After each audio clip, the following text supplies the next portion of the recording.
বাবা তুই হচ্ছে তো আসল না আসল নকল নিদ্রা দেখবেন দোলুর মার বাড়ি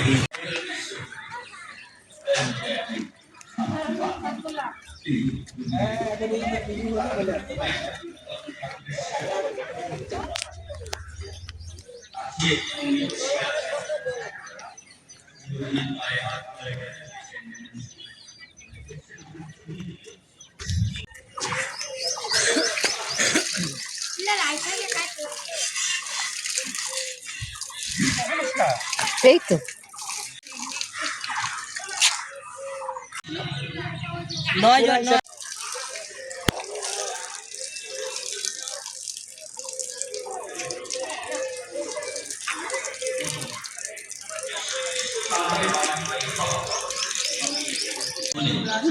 যেন দিক দিগন্ত ব্যাপী মাঠ করে রয়েছে, ধু ধু করেছে।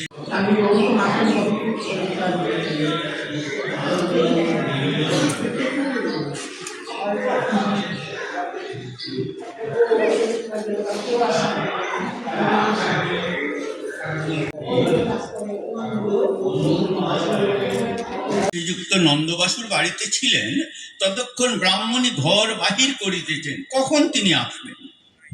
ঠাকুর বলিয়া দিয়েছিলেন যে নন্দবাসুর বাড়ি হইতে আসিয়া তাহার বাড়িতে আসিবেন। বিলম্ব হওয়াতে তিনি ভাবিতেছিলেন তবে বুঝি ঠাকুর আসিবেন না। বাঁচিনি গো, তোমরা সব বলো গো আমি কেমন করে বাঁচি। পার্শ্বদের কথা, অমৃত কথা। এই অমৃত কথা শুনে আমাদের জীবনকে আমরা অমৃতময় করতে পারি।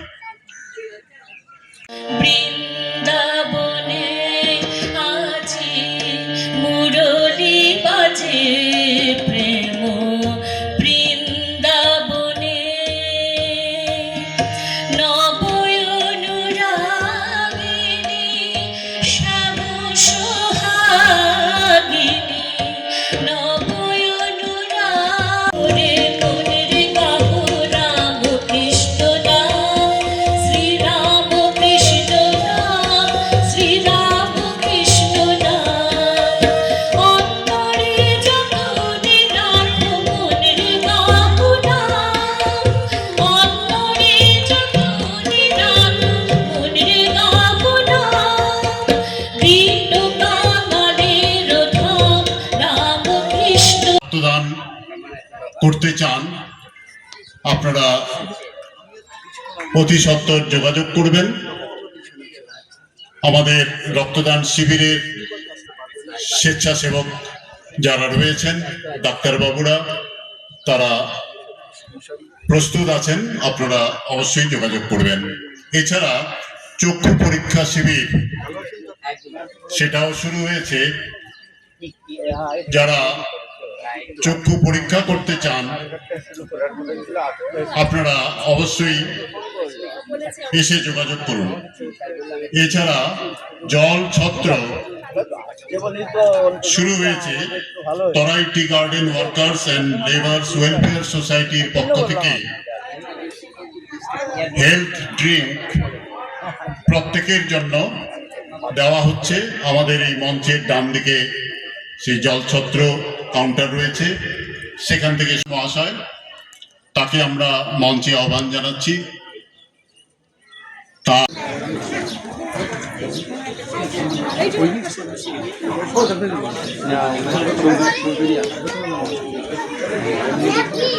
সর্বপ্রথম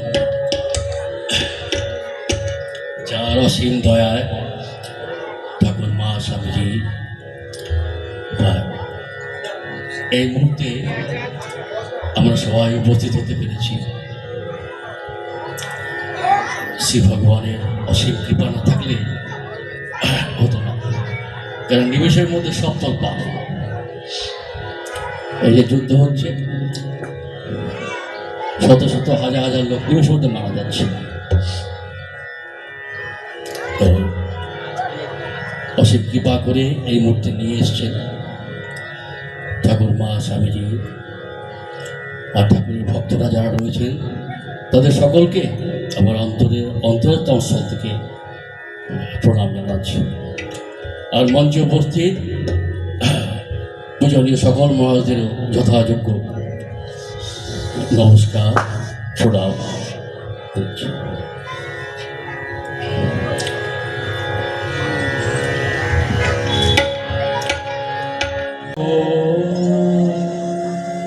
গুরুর ব্রহ্মা গুরুর বিষ্ণু গুরুর্দেব মহেশ্বর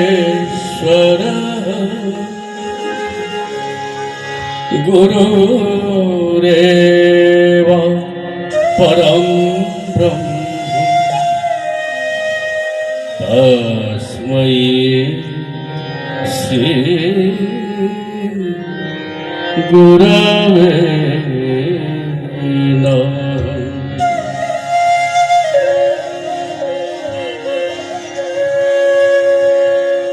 ॐ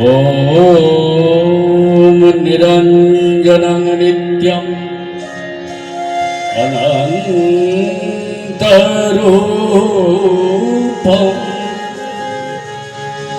भक्तानुकम्पधृतविग्रहं वै ईशावतारं परमेशमीड्यम् तं रामकृष्णं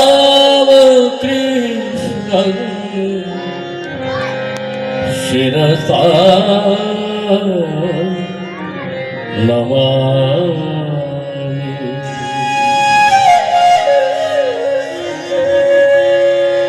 ॐ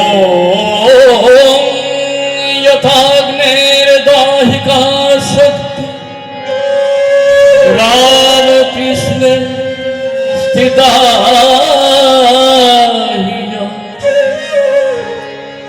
सर्ववेद्या स्वरूपान्तं शारदा प्रणमाम्यहम्। शारदा प्रणमाम्यहम्। शारदा प्रणमाम्यहम्। नित्या शुद्धा बुद्धमुक्ता वेदान्ता भुजभास्कर नमामि युगकर्तारम् आर्तनाथ वीरेश्वरम्। ॐ नहं तिष्ठामि वैकुण्ठे योगिनां हृदयेन च मद्भक्ता यत्र गायन्ति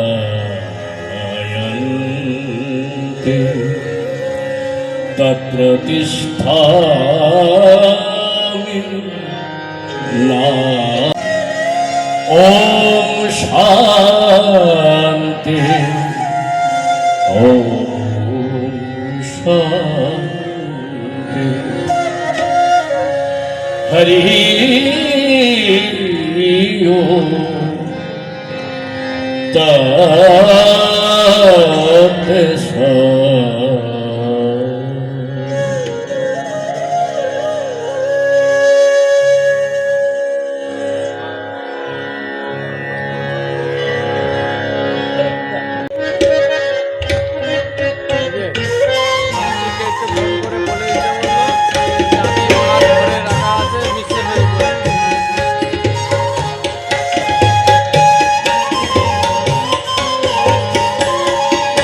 রাম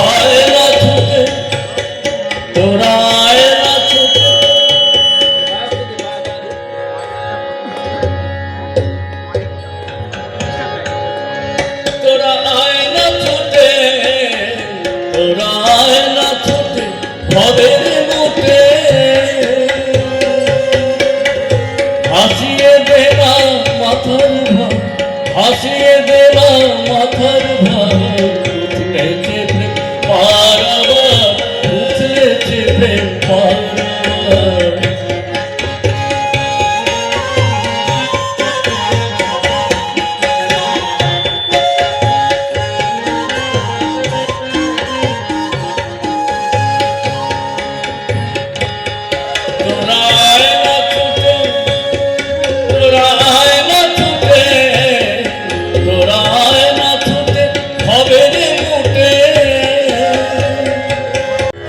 আমি এক মহাপুরুষের মুখে শুনেছি, মহাপুরুষ সেই কারণে বললাম, কথাটা বড় গভীর। লক্ষণ আছে, মহাপুরুষের লক্ষণ আছে আমাদের উপনিষদের রাজা শ্রীমদ্ ভগবদ গীতা। আপনার তো অনেকেই শ্রী গীতা পড়েন। দ্বিতীয় অধ্যায়তে আছেই যে সিদ্ধপুরুষ মহাপুরুষের লক্ষণ, ভক্তিযোগ 12 অধ্যায়, 20টা মন্ত্র, 13 থেকে 19 এই 7টা মন্ত্রে পরিষ্কার বলছেন লক্ষণগুলি সব ভক্তদের। তো ওরকম লক্ষণ সম্পর্কে আমি এক মহারাজের কথা বলছি। মানে বকে যায়, অর্থাৎ লেকচার দিয়ে যায় আর শুনে যায়, কিন্তু করার লোক নেই। বলতে ভালো লাগে, শুনতেও ভালো লাগে, কিন্তু পড়া এই জন্য ঠাকুরের কথা, গুরু মেলে লাগে লাগে সেলা শিষ্য পড়ে।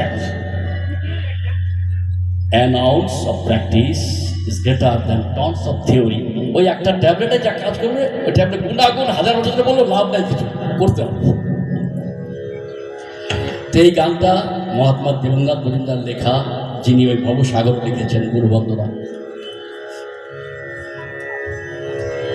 বাঙালিদের ঘরে জন্ম,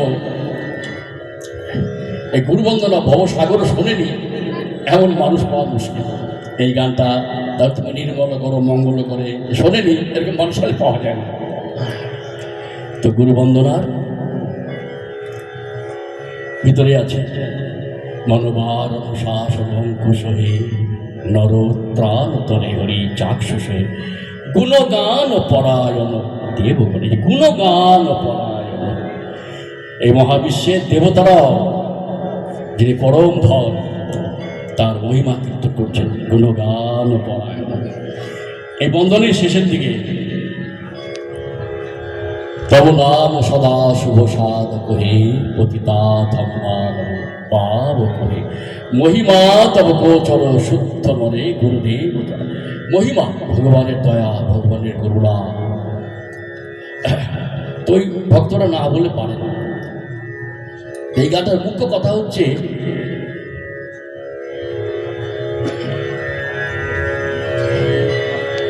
যে আমরা ভগবানকে যদি ভালোবাসার চেষ্টা করি, একটু সামান্য, তখনই আমাদের টেনশনটা কমে যাবে। এই টেনশনই হচ্ছে সবচেয়ে বড় ব্যাধি মানুষের, কোকড়া সাপের বিষ। এই টেনশনটা যদি এদিক ওদিক হয়ে গেল, তাহলে একটা মানুষ শিশু হয়ে যাবে। আর টেনশনের সাথে অহংকার যুক্ত আছে। যার যত বেশি অহংকার, তার টেনশন তত বেশি, ডাইরেক্টলি প্রপোর্শন। ভগবানের উপর একটু নির্ভরশীল হলেই টেনশন হয়। এই আমরা এসছি স্কুটারে, এসছি সাউরাগি থেকে, তা আমি একজনের পিছনে বসছি, আমি চালাইনি কিন্তু, ব্যাস এই মজা করে এই গাছটা দেখছি, ও বাইরে দেখছি, ও পাখির ডাকছে, এই কিছুদিন তো আমি এসছি আর টেনশন যে গাড়ি চালাচ্ছি, তার যত ঝামেলা লাগবো তাই কি করতে, আমি নিশ্চিত যাচ্ছি। তোরা আয়না ছুটে ভবের মুটে, মুটে মানে কুলি, যে যত ভগবানকে ভাবতে পারবো ব্যাস কুলিগিরি শেষ। কেন? আমার ঠাকুর আছে। আর মা তো বলছেন বাবা, শুধু মনে রাখবে তোমার একজন মা আছেন, ব্যাস। মারি তো গন্ডার, মুঠি তো ভান্ডার, আর লাগে না। শুধু মনে রাখতে হবে আমার একজন মা আছে, এটা মনে থাকলে ডেটা অন, ব্যাস। মোবাইলে আর কিছু অভাব থাকবে, সব ঢুকে যাবে। শুধু মনে রাখতে আমার একজন মা আছে। এটা ঠাকুরের কাছে, মার কাছে সকালে ঘুম থেকে উঠে অন্তর দিয়ে প্রার্থনা করতে হয়, মা এইটি যেন না ভুলি, তোমাকে যেন না ভুলি, ব্যাস। এবার মার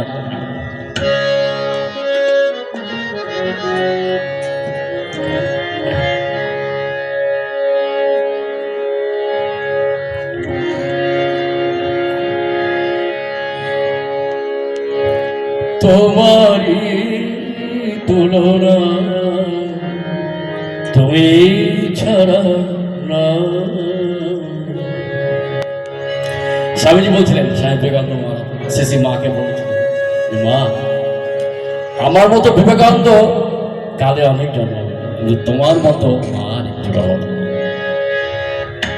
তোমারই তুলনা তুমি ছাড়া না।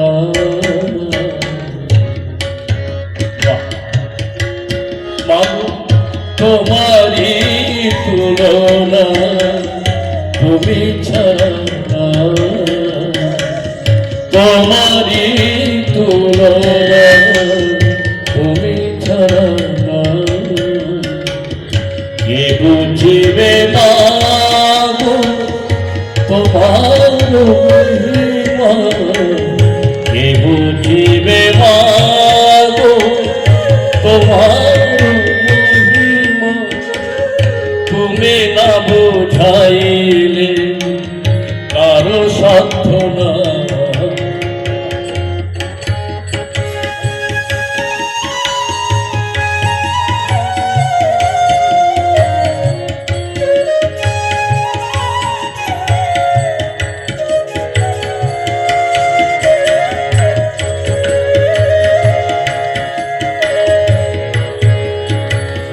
তোমার মধুর নাম করি,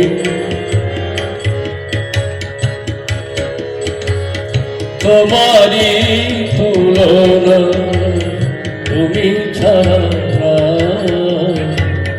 কে বুঝিবে মাগো তোমার মহিমা।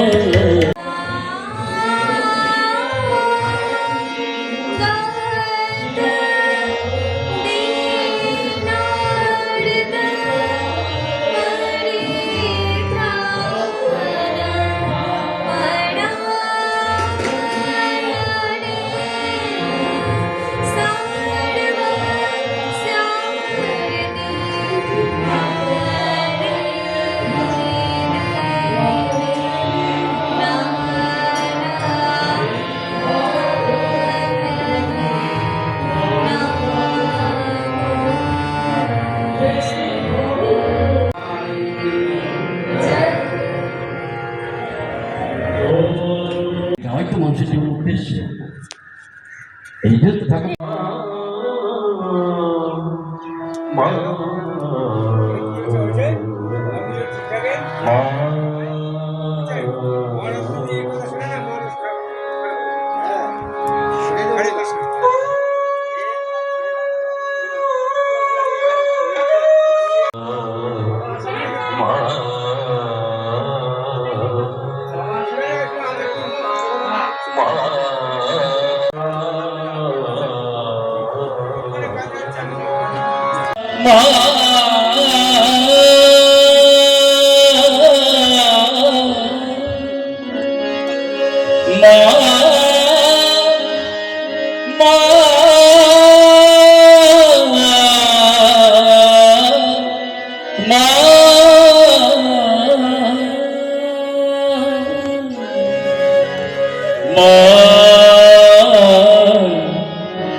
এই গানটা পরম পূজনীয় চন্ডিকানন্দ মঠের লেখা, শ্রী শ্রী মার সন্তান। আমি হুগলি জেলার বেলুর মঠে একটা সেন্টার আছে ৮।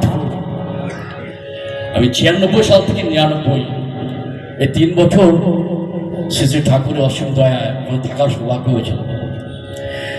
১৯৯৬ থেকে ৯৯, আজকে ২৬, ২৭ কম করে ২৭ বছর আগের কথা বলছি। আমি ২জন সেক্রেটারি মহাজকে পেয়েছি, দ্বিতীয় জন যাকে পেয়েছি পরম পূজনীয় স্বামী পরানন্দ মহারাজ, ডাক নাম গোবিন্দ মহারাজ। মহারাজের শরীরে চলে গেছে, তা বোধ হয় 12-14 বছর হতে পারে। তো মহারাজরা চণ্ডীগড় মহারাজকে দেখেছে, বলতেন মাকে দেখছে আর গান লিখছে। ভাবা যায়, এই বসে আছে মাকে দেখছে আর গান লিখছে। যে গানটা গাইছি আমরা ধ্যান করবো, হয়তো তালে কাটতে পারি, সুরেও কাটতে পারি, কিন্তু শব্দগুলি হচ্ছে মন্ত্র। আমি দাদাকে বললাম যে আমি তালে কাটলে তো মিলিয়ে নি, মানে শব্দগুলি হচ্ছে মন্ত্র রাখি। শ্রীরাম কৃষ্ণ প্রেম গগনে শারদা চন্দ্রিমা হাসিল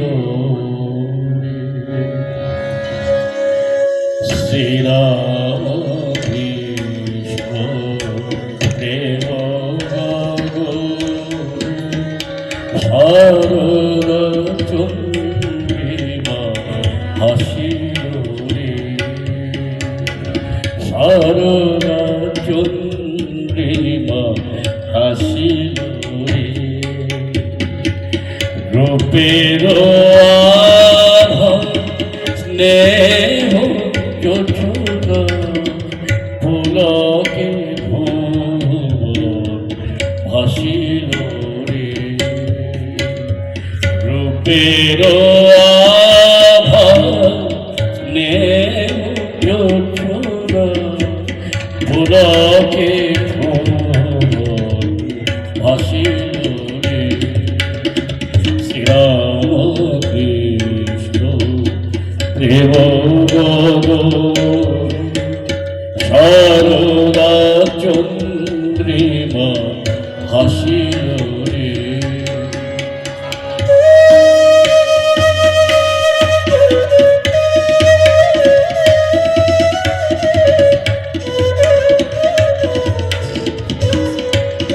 আমাদের পূজনীয় মহারাজদের সবাইকে আমার সাষ্টাঙ্গ প্রণাম, আর সামনে উপবিষ্ট আমাদের মায়েদের উদ্দেশ্যে, সকল ভক্তদের উদ্দেশ্যে আমার নমস্কার, ভালোবাসা, প্রণাম। আমরা এখন অন্য স্বাদে যাব। এতক্ষণে আমরা ঠাকুরমার স্বামীর ভাইয়ে বিভোর হয়েছিলাম। ঠাকুর শ্রী রামকৃষ্ণের ছোটবেলার এক বন্ধু ছিল, মুসলিম বন্ধু, শেখ উমেদ আলী। অনেকেই শুনছেন, অনেকে শুনেন নাই এই গল্পটা। ঠাকুরের ছোটবেলার বাল্যবন্ধু ছিল শেখ উমেদ আলী। যখন গদাই তার বাল্যবন্ধু শেখ উমেদের সঙ্গে বন্ধুত্ব হয়, শেখ উমেদ আলী দেখেছিল খেলতে খেলতে ঠাকুর গদাইয়ের শরীর থেকে একটা জ্যোতি বেরিয়ে আসতে। যখন জ্যোতি গদাইয়ের ভিতর থেকে বেরিয়ে আসা দেখলো, তখন থেকেই গদাইয়ের প্রতি একটা ভালোবাসা শেখ উমেদ আলীর।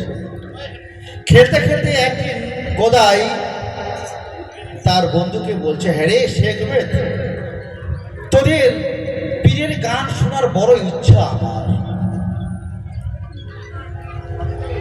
দূর দূরান্ত থেকে দরবেশরা গান করে, সেই গান আমার খুব শোনার ইচ্ছা। তুই যদি সময় পাস তাহলে একবার আমাকে নিয়ে যাস না তো তোদের পীরের মেলায়। তখন শেখ উমেদ আলী সেই পীরের মেলা যখন ঘনিয়ে আসলো, যথাসময়ে তার বন্ধু গদাইকে নিয়ে চলে গেল পীরের মেলায়। সেখানে দূর দূরান্ত থেকে দরবেশরা গান করছেন। পীরের মেলাতে এত ভিড়, ভাবে বিভোর গদাই। এই ভিড়ের মধ্যে তার দুই বন্ধু দুই দিকে চলে গেল। শেখ উমেদ আলী তার গদাইকে বন্ধুকে খুঁজে পাচ্ছে না। অনেক খোঁজাখুঁজি পর দেখলো এক কিনারায় বসে গদাই অঝরে কান্না করছে। শেখ উমেদ আলী গদাইকে অনেকবার জিজ্ঞাসা করলো, গদাই তোমার কি হয়েছে, বলো বলো। কোনো উত্তর দিচ্ছে না। শেখ শেখ উমেদ বহু কষ্ট করে গদাইকে ঘরে নিয়ে গেল, কোনো উত্তর পেল না, কি হয়েছে কিচ্ছু বলল না। দুদিন পরে শেখ উমেদ চলে গেল গদাইয়ের কাছে। হ্যাঁ রে গদাই, তুই আছিস বাড়িতে? গদাই যখন আসলো তখন বলছে, ওজি তোমার কি হয়েছে বলো তো দেখি। তখন গদাই বলছে, হ্যাঁ রে, তোদের পীরের গান শুনে মনে হলো যে মানুষ কত হীন বুদ্ধি নিয়ে বসবাস করে, শুধু শুধু আমার আমার শুধু আমি ভালো থাকবো, আমার পরিবার ভালো থাকবে। যেদিন এই প্রাণ পাখি চলে যাবে সেদিন কার বা পুকুর, কার বা ডোবা। শেখ উমেদ, তুই কুয়োর মেঘ হবি নে, তুই কুয়োর মেঘ হবি নে, তুমি হবে আকাশের পাখি, যেখানে মন যাবে সেখানে যাবি। তাহলে এই যে প্রাণ পাখি যেদিন আমাদের ভিতর থেকে চলে যাবে সেদিন কিন্তু সত্যি তাই, কার বা পুকুর, কার বা ডোবা। আমরা রাস্তার দিকে তাকিয়ে দেখি কত মানুষ ছুটাছুটি করছে, কখনো এদিকে যাচ্ছে ওদিকে যাচ্ছে, সবাই ব্যস্ত। কেন? আমি ভালো থাকবো, আমার পরিবার ভালো থাকবে, আমি আনন্দে থাকবো, আমার পরিবার আনন্দে থাকবে, আর কিছু না। তাই গানে আছে, গুটি পোকায় গুটি করে পালালেও পালাতে পারে, মহামায়ায় বদ্ধ গুটি আপনার ডালে আপনি মরে। তাই আমরা একটি গান পরিবেশন করবো, দেহতত্ত্ব গান, একদিন মাটির ভিতর হবে ঘর।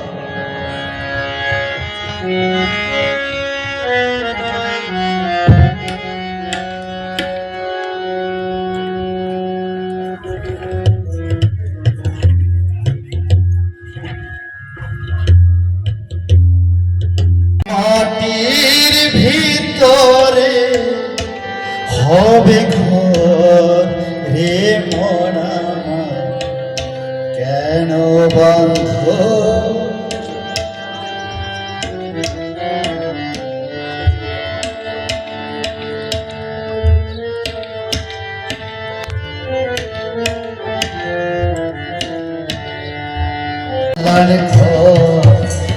মোহন আমার, কেন বন্ধ দালান ঘর।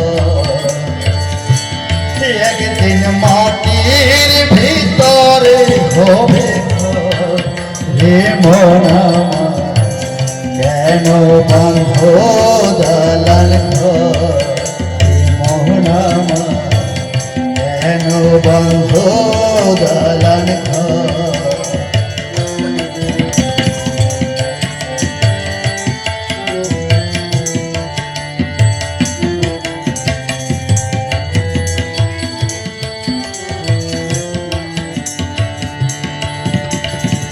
প্রাণ পাখি যাবে রে পিঞ্জর ছেড়ে,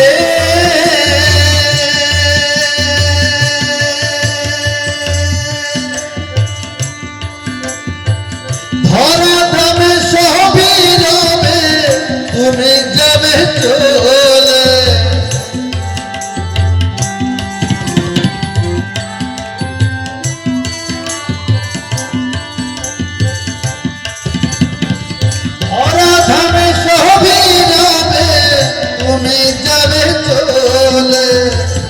বন্ধু বান্ধব যত, মাতা পিতা তারা সুত, বন্ধু বান্ধব যত, মাতা পিতা তারা। তো যার অপারেশন হবে সে ওটিতে গিয়ে কান্নাকাটি করছে। আপনি কাঁদছেন কেন? অপারেশন কতজনের হয়, এটা সামান্য অপারেশন? বলে না না, এটা আমার প্রথম অপারেশন। তো ডাক্তার বলছে আমারও প্রথম অপারেশন। এই শুনেই দৌড়, পেশেন্ট উঠে দৌড়। মহারাজ তাই এখানে প্র্যাকটিস করে নিচ্ছে।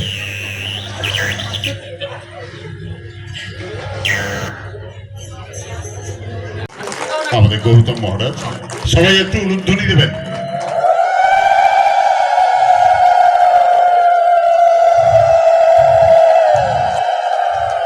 বাবারা একটু হাত তালি দেবেন, মায়েরা উলুদ তুলে দেবেন। এবারে স্বামী বিদ্যানন্দ মহারাজ, স্বামী রাঘবানন্দ মহারাজ, স্বামী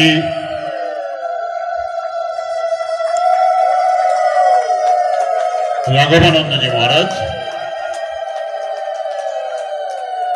ফুল এবং উত্তরীয় পরিয়ে বরণ করে নিচ্ছেন আমাদের আশ্রমের গৌতম মহারাজ। এবারে স্বামী অমলানন্দ মহারাজ,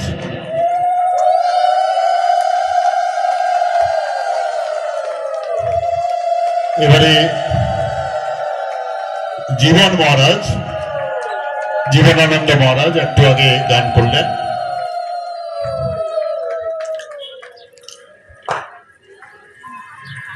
গৌতম মহারাজ,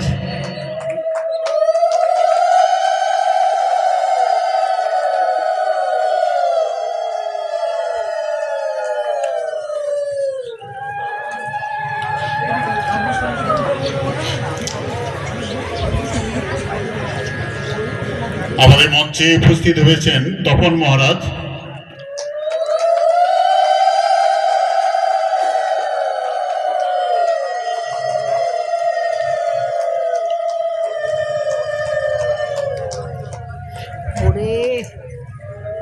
আমাদের মঞ্চে উপস্থিত আছেন শ্রীযুক্ত অচিন্ত মুখোপাধ্যায় মহাশয়,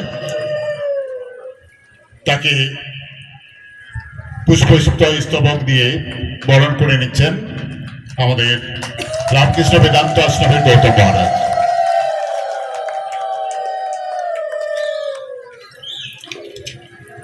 रूपं भगतानुकम्पाथितविग्रहं वै ईशायावतारं परमेश्वमिर्दं तं रामकृष्णं शिरसा नमामहम्।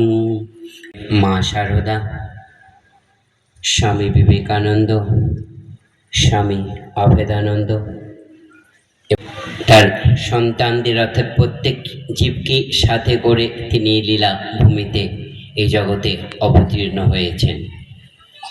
সেই জন্যই এই ভূমি, এই জগৎ, এই প্রকৃতি তোমার আমার কাছে, এই প্রকৃতির মানুষের কাছে এবং প্রত্যেকটি জীবের কাছে ভীষণ এক আনন্দ এবং মধুময় এবং পূর্ণবান। যে জন্মভূমিতে ভগবান জন্মিয়েছেন এবং তার সন্তান আমরা পরম্পরা, সেটা কিন্তু আমাদের ভুললে চলবে না। মানুষগুলোই হোক, আমরা যদি দেখি ঠাকুর যখন এই জগতে আসছেন তার লীলা করবার জন্য তার ত্যাগী সন্তানদের নিয়ে আসেন, তেমনি নিয়ে আসেন গৃহস্থ ভক্তরা রয়েছেন।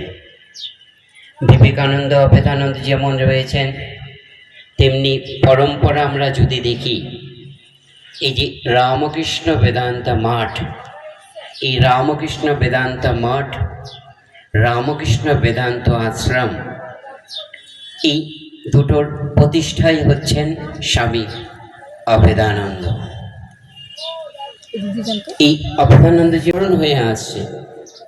স্বামী পরমাত্মানন্দজি জেনারেল সেক্রেটারি ছিলেন, এই আশ্রমটিকে কত ভালোবাসতেন। এই আশ্রমটিকে তিনি প্রত্যেকটা অনুষ্ঠানে তাকে আমরা মঞ্চে পেয়েছি। আমি কেন বলছি আমরা সৌভাগ্যবান, আজ এই বছর আমরা এখানে দাঁড়িয়ে রয়েছি। আমার স্মৃতিতে একটু মনে পড়ে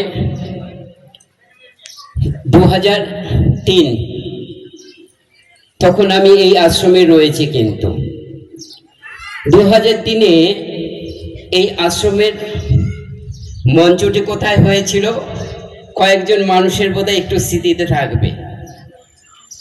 2003-এ মঞ্চ হয়েছিল ঠিক আমার ওই সামনের দিকটায়, একদম যে বাউন্ডারিটা রয়েছে সেখানে কিন্তু মঞ্চ হয়েছে।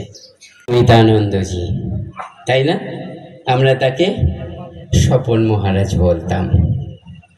এই আশ্রমটি যে আজকে কঠোর পরিশ্রম, তার যে শরীর থেকে ঘামগুলো বেরিয়ে রয়েছে আমার এই ভূমিতে, আমার এই মাটিতে, আমার এই জায়গাটির মধ্যে। কি কঠোর পরিশ্রম করেছেন আমার ভাইটি স্বামী অমিতানন্দজি। ঠাকুরের কৃপা করুণা, শরীর তার তাড়াতাড়ি চলে গেছে।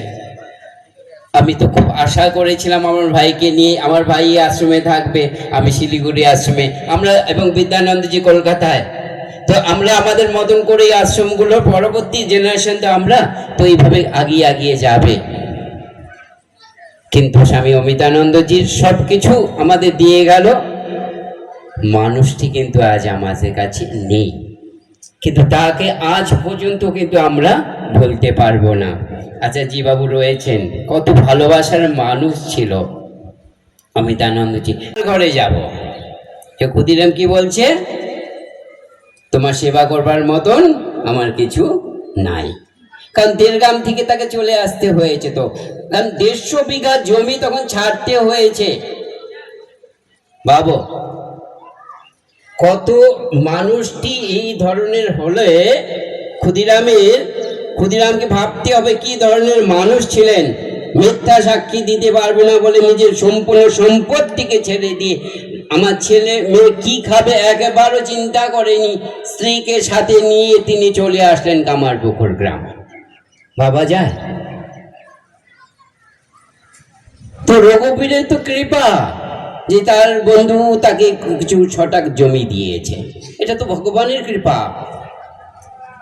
না হলে আজ ভগবান শ্রী রামকৃষ্ণকে কি আমরা পেতাম না। কেন পেয়েছি? ক্ষুদিরামের জন্য, বাবা মাকে জন্য, চন্দ্রামণির জন্য। স্বয়ং ভগবান কি করলেন, শিব থেকে তার কি হয়েছেন, ভেতরে বায়ু ঢুকে গেছেন, গর্ভবতী হয়ে গেলেন। বাবা যায় জন্ম হয়েছেন কোথায়, ঢেকিশালের মধ্যে। জন্মাবার পর শিশুকে খুঁজে পাওয়া যাচ্ছে না, কোথায় ঢুকে গেছে, উনুনের ভেতরে। তুমি ভাবো প্রত্যেকটি মুহূর্তে যে আমাদের, তোমার আমার এবং জগতের জন্য চিন্তা করে গেছেন। মানুষগুলো জাগতিক বস্তুতে বারবার ডুবে গেছেন। ওই যে মহারাজ গান্ধী, অঙ্গং লঙ্ঘয়তে গিরি ইয়ৎ কৃপা ত্বমহং বন্দে পরমানন্দ মাধবম।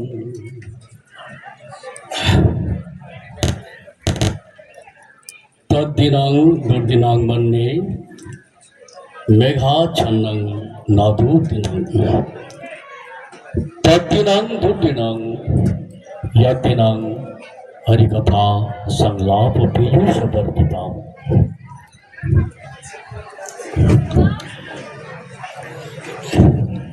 আমাদের শ্রদ্ধেয় পরেশদা, পূজনীয় মহারাজরা বললেন যে দুটা কথা ঠাকুরে বলতে।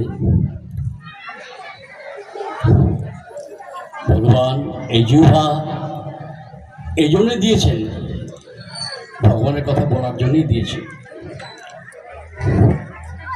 মুনি শ্রেষ্ঠ, ঋষি শ্রেষ্ঠ ব্যাসদেব মুনি বললেন, মানুষের জীবনে সেই দিনই দুর্দিন, যেদিন অন্তপক্ষে 2-4টি ভগবানের কথা না হয়।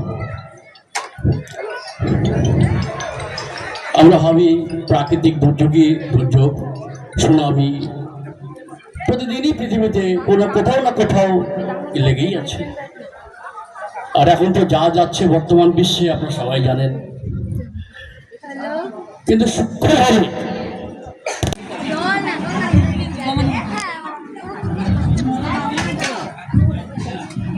প্লেটটা দিয়ে দাও।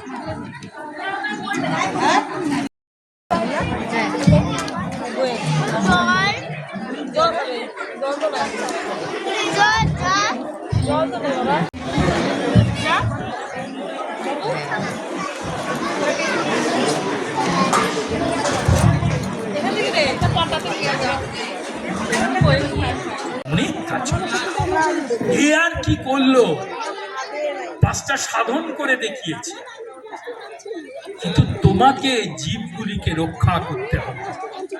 শেষে মা বলছে ঠাকুর যে সাধন করলেন, একদিন আমাকে ডেকে বললে কাশীপুর উদ্যানবাড়ি, শোনো গো, এর ভেতরে তো অনেক কিছু জমে আছে, দিক আছে।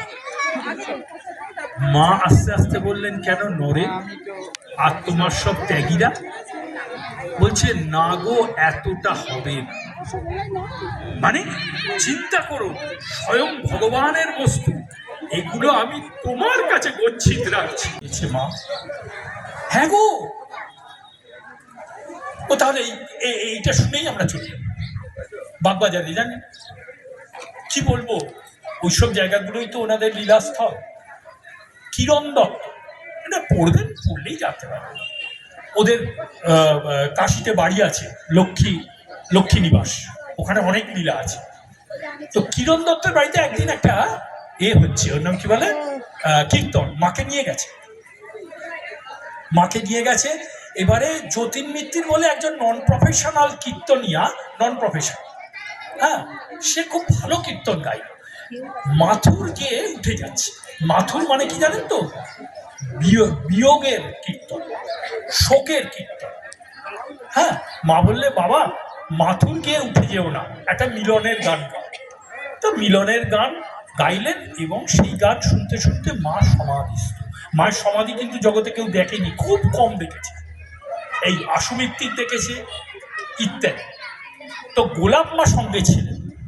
গোলাপ মা বুঝতে পেরেছেন, কোনো রকম মুখে একটু মিষ্টি টিষ্টি ঠেকিয়ে দিয়ে মাকে তুলে নিয়ে তখন 10/2 বসরা লেনে থাকতেন। এইসব জিনিসগুলো ওখানে গেলে বুঝতে পারে। তো যাই হোক, চলে গেছে কোনো রকমে নিয়ে। এবার তাকে নিয়ে গিয়ে ঠাকুর ঘরে, ঠাকুরের সামনে দাঁড় করিয়েছে। কিচ্ছু, কোনো শান নেই। হ্যাঁ, শারদানন্দজি মহারাজ এসে মাকে ঠাকুরের নাম টাম শোনালেন, কিছুতেই কিছু হচ্ছে না। বুঝতে পেরেছেন? তখন আশুমিত্তিরকে গোলাপ মা বললেন, আশুরে কি করি বল দেখিনি। বলে, দাঁড়াও আমি দেখছি। আশুমিত্তির বলছে, দাঁড়াও আমি দেখছি। মায়ের কানের কাছে গিয়ে বলছে, মা, ও মা। শরীরটা নড়ে উঠল, শরীরটা কেঁপে উঠল। আস্তে আস্তে মুখটা ফিরিয়েছেন। কি বলছো বাবা? মা, আমার বড্ড খিদে পেয়েছে, কিছু খেতে দাও না। ব্যাস, নির্বিকল্প সমাধিতে যিনি লীন হয়েছিলেন, সন্তানের খিদে পেয়েছে কথাটা শোনা মাত্রেই তিনি এই মায়ার জগতে আবার ফিরিয়ে দেন। এসো বাবা, বসো, দিচ্ছি। তাহলে আমাদের খিদে পেয়েছে, মাকে আমরা ডাকি, মা এবার আমাকে খেতে দাও, তাই না? আর একটা কথা শুধু বলে দাও, তোমাকে যেন স্মরণ করতে পারি। বিপদে কেন গো, সম্পদেও যেন স্মরণ করতে পারি। আর একটা কথা, তোমাকে যেন ভুলে না যাই মা। ভুলে না গেলেই মা থাকবেন, আর ভুলে গেলে মা থাকবেন না তা নয়, কিন্তু মা মনে করিয়ে দেবেন। তবুও আমারও তো আকাঙ্ক্ষা, মা যেন তোমায় না ভুলি। জয় রামকৃষ্ণ, জয় স্বামীজি মহারাজ, জয় অবেদানন্দজি মহারাজ, জয় আমাদের সকলের মা, জয় আমার। ওম সংসারার নবঘূরে যঃ কর্ণধার স্বরূপকঃ নমস্তস্তু রামকৃষ্ণায় তস্मै শ্রী গুরবে নমঃ। আজকে এখানে আমার সমাপ্তি ভাষণ বলা হয়েছে, ঘড়িতেও অনেক সময় হয়ে গেছে। যাই হোক, আমি 2-4টে কথা বলছি। মঞ্চে উপবিষ্ট সকল অমৃত স্বরূপদের জানাই আমার প্রণাম। আমার সামনে উপবিষ্ট সকল অমৃত স্বরূপদের জানাই আমার ভালোবাসা আর প্রণাম। একবার স্বামীজি স্বামী বিবেকানন্দ। গিরিশবাবুকে বলতেন জিসি, স্বামীজি নামই ওই রকম দিতেন, একটা একটা করে নাম সুন্দরভাবে ডাকতেন। কাকে বলতেন পুত্র গোপাল, এইরকম।